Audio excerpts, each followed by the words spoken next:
Bonjour à tous, je vais continuer l'étude sur les commandements de Dieu ou la deuxième partie de la morale. Donc, on avait vu dernièrement la dernière vidéo sur la générosité et la malice.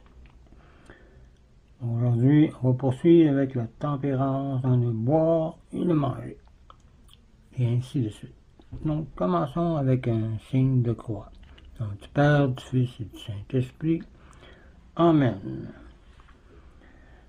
La tempérance dans le boire et le manger. On est tempérant quand on ne mange et ne boit qu'autant qu'il est nécessaire, que dans ses repas, on n'est ni avide ni délicat. On mange à notre faim et ça devrait être assez. Voir Luc 10, verset 8. La tempérance augmente aussi la santé, prolonge la vie, fortifie les facultés intellectuelles, conduit à beaucoup de vertus et à la vie éternelle à la fin. Nous arrivons facilement à la tempérance en méditant les vérités de notre sainte religion catholique.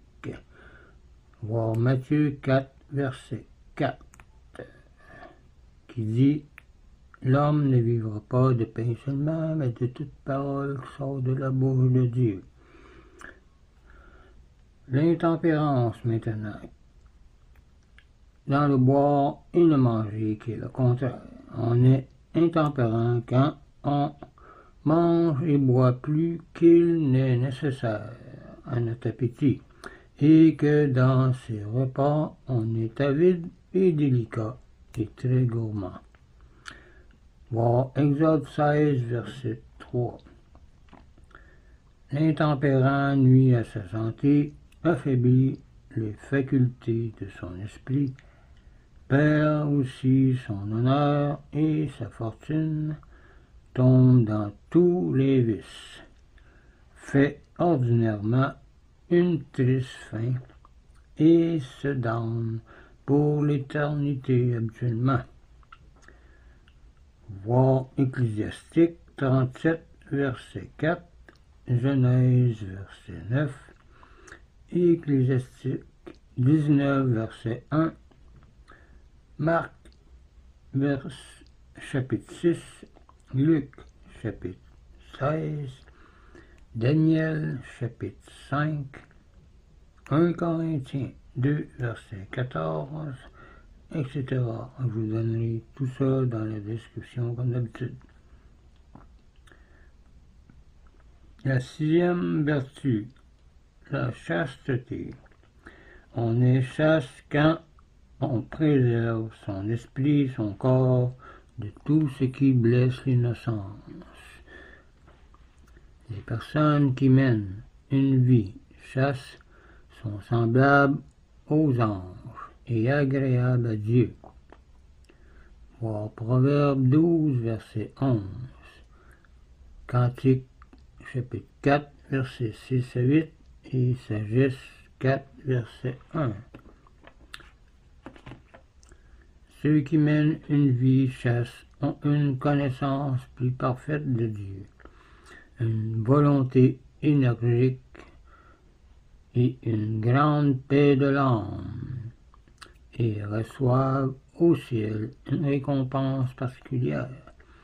Voir Judith 15, verset 11, Sagesse 4, verset 11, Apocalypse 14, verset 1 à 5, Sagesse 4, verset 2. Tout chrétien est strictement obligé de garder la chasteté jusqu'à ce qu'il contracte un mariage. Voir Deutéronome 22, verset 21. Sinon, c'est hors norme. Pour conserver la chasteté, il faut employer les moyens suivants.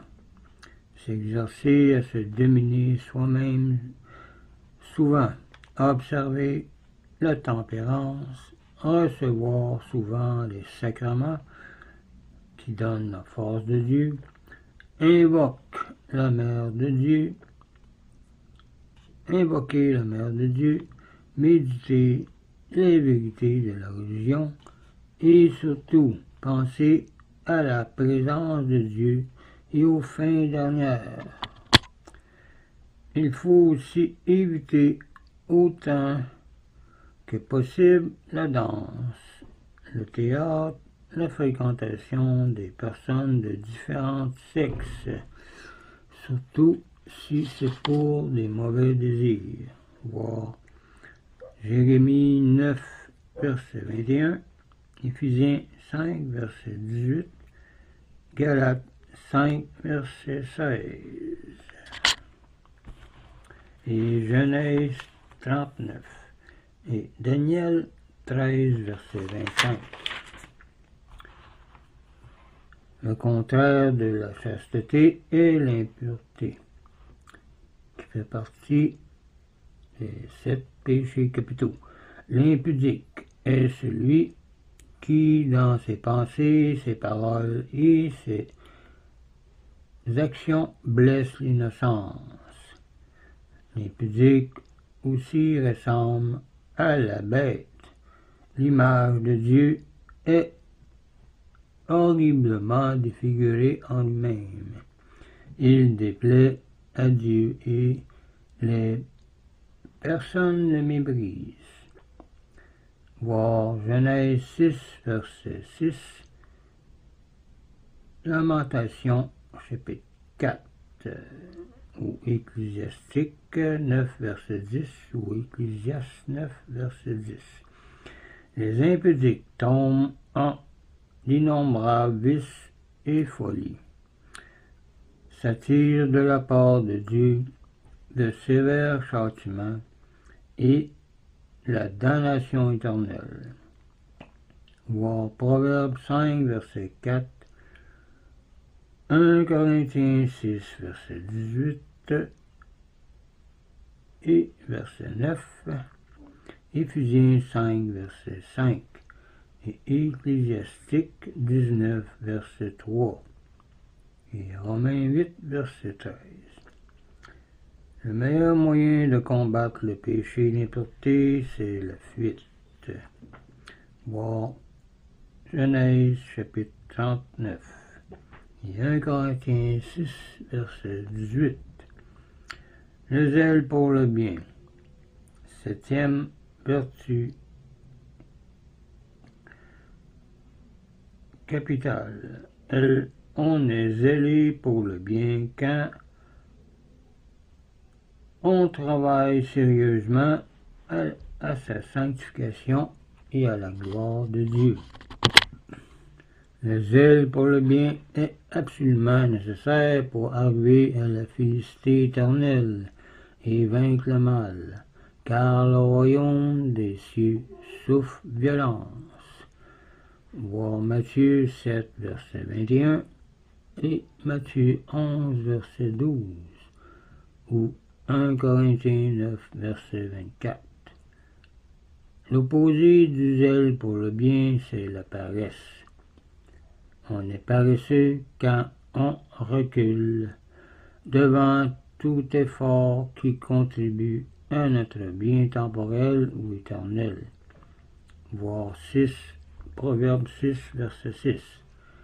La paresse mène à tous les vices et à la misère en ce monde et à la damnation éternelle aussi. Voir Ecclésiastique 33, verset 29. Proverbe 6, verset 11 et Matthieu 7, verset 19. Voir aussi Apocalypse 3, verset 16.